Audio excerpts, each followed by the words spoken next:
మండలిలో మంట పుట్టిస్తామని వైసీపీ అంటుంటే అసెంబ్లీకి రాకుండా జీతాలు ఎలా తీసుకుంటారు అంటూ ప్రశ్నిస్తున్నారు స్పీకర్ అయ్యన్న పాత్రుడు. ఈసారి కూడా అసెంబ్లీకి రావడం లేదంటూ వైసీపీ ప్రకటించింది. ఈ విషయంపై వైసీపీని టార్గెట్ చేస్తూ విమర్శలు చేస్తోంది అధికార పక్షం. రోడ్డు మీద రచ్చ చేయడమే కానీ అసెంబ్లీకి వచ్చే దమ్ము లేదా అని అడుగుతోంది. అయితే చేతనేంది చేసుకోండి, మా వ్యూహం మాకుంది అని అంటోంది వైసీపీ. కూటమి అధికారంలోకి వచ్చినప్పటి నుంచి అసెంబ్లీ సమావేశాలకు దూరంగా ఉంటున్న వైసీపీ అధినేత జగన్ ఈసారి కూడా అదే వైఖరిని కొనసాగించాలని డిసైడ్ అయ్యారు. ఎప్పట్లానే ఈసారి కూడా అసెంబ్లీని బహిష్కరించి తమకు బలమున్న శాసనమండలిని వేదికగా మలుచుకోవాలని భావిస్తోంది వైఎస్ఆర్ కాంగ్రెస్ పార్టీ.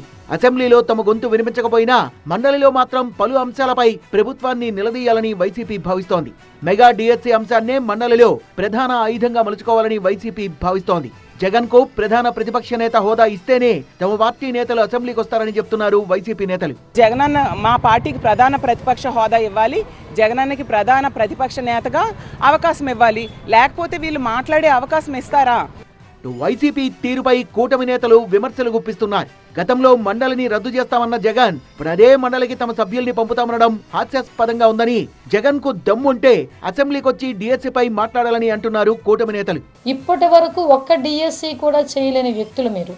ఒక్క డిఎస్సీ పోస్టు కూడా ఇవ్వని వాడికి అందులో అక్రమాలు ఎలా జరుగుతాయి, అక్రమాలు ఏం జరుగుతాయి ఏం తెలుస్తుంది? ప్రజలు ఎన్నుకున్న ఎమ్మెల్యేగా జగన్ అసెంబ్లీకి వచ్చి ప్రజా సమస్యలపై మాట్లాడాలన్న స్పీకర్ అయ్యన్న పాత్రుడు అసెంబ్లీకి రాకుండా జీతం తీసుకోవడం సరికాదన్నారు. కేటాయించిన సీట్లో ఉంటేనే ఎమ్మెల్యే హాజరైనట్టుగా పరిగణిస్తామని, దీనికోసం కెమెరాల్ని కూడా ఏర్పాటు చేశామని అంటున్నారు ఆయన. నేను రాను, అసెంబ్లీకి రాను. చిన్నపిల్లడు అడుగుతాడు, చిన్నప్పుడు పాలు తాగను అన్నట్టు అసెంబ్లీకి రాను అంటే ఎలాగంటే? స్పీకర్ సహా కూటమి నేతల బెదిరింపులకు భయపడేదే లేదంటోంది వైసీపీ. తమ ఎమ్మెల్యేలపై అనర్హత వేటు వేసినా భయపడేది లేదంటున్నారు వైసీపీ నేతలు. స్పీకర్ గారు ఎన్నిసార్లు చెప్పారు, మేము ఎన్నిసార్లు చెప్పాం, చేయమని డిస్క్వాలిఫికేషన్ చేయమనండి.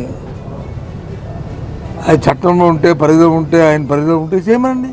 చంద్రబాబు వైట్ పేపర్లో అబద్ధాల పత్రాలని ఆరోపిస్తూ అన్ని ఆధారాలతో ప్రజలకు అన్ని వివరించాలన్నారు.